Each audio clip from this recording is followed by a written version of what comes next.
लेकिन ये तो वो पद हैं कि जिनमें जब इन पे कोई जॉइन करता है, तो उसको पहले दिन से ही मालूम होता है, जॉइन करने से पहले से पता होता है कि यहाँ से मैं कभी भी हटाया जा सकता हूँ। ये कोई मेरे लिए नियमित तो है ही नहीं। ये तो अधिकतर मैंने जिन लोगों को देखा है कि उनके लिए कि चलो ठीक है कि अगर वो एग्ज़ाम भी नहीं निकाल पाए हैं कोई, तो कोई ना कोई साधन तो चाहिए घर चलाने के लिए। देखिए हाँ, वो आप ठीक कह रहे हैं। देखो स्ट्रक्चर बढ़ाना राज्य सरकार का काम है। स्ट्रक्चर बढ़ाना विभाग का काम है। अब मैं एक एग्जांपल दूंगा वन विभाग का। वन विभाग में पिछली बार जो है नियमित नियुक्ति आने के बाद उपरांत जो है हमारे 600 कुछ कर्मचारियों पे तलवार लटक गई थी कि आपके पद सृजित नहीं है, लिहाजा आपको हम हटा रहे हैं।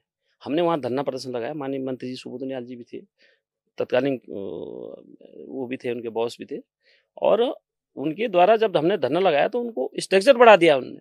आज फॉरेस्ट के जो हमारे उपनल कर्मचारी हैं वो सब पद के सापेक्ष वहाँ पे कार्य कर रहे हैं। तो ये स्ट्रक्चर बढ़ाना राज्य सरकार का काम है और विभाग का काम है। ये कोई बड़ा रॉकेट साइंस तो लगाना नहीं है भाई। जो वर्षों से जिस पद पे काम कर रहा है, कम से कम उसकी सिक्योरिटी तो होनी चाहिए कि भाई अगर मेरा पद नहीं है, पहली बात मैं आपको बता दूं, अगर उसका पद वहां पे था नहीं, अगर वो बेरोजगार था, उसकी तो कोई गलती नहीं ना। ये सब सोचना चाहिए था उस विभाग के मुखिया को कि मैं अगर किसी को नौकरी पे रख रहा हूँ, सरकारी सिस्टम में ले रहा हूँ, तो कम से कम उसका पद क्रिएट तो कराए। ये उस बेरोजगार की जो बेरोजगार था तब उसको रोजगार चाहिए था। ये जिम्मेदारी तो सरकार, राज्य सरकार की बनती ना, उस डिपार्टमेंट की बनती ना। अभी मैं सुजला तिवारी हल्द्वानी मेडिकल कॉलेज की बात करूं, वहां भी 659 लोगों को 6 महीने से वेतन नहीं मिला। इसलिए वेतन नहीं मिला कि इनके पद सृजित नहीं है। मैं उदासीनता मानता हूं या क्या मानता हूं इस चीज को कि सुशीला तिवारी मेडिकल कॉलेज इतना बड़ा संस्थान जो नारायण तिवारी जी ने जिसको स्ट्रक्चर किया था, वहां हमारे कर्मचारी 2000 कोई 96 से हैं, कोई 2000 से कार्य कर रहे हैं, और अब जाके 2025 में डिपार्टमेंट को याद आ रहा है कि इनका पद ही सृजित नहीं है।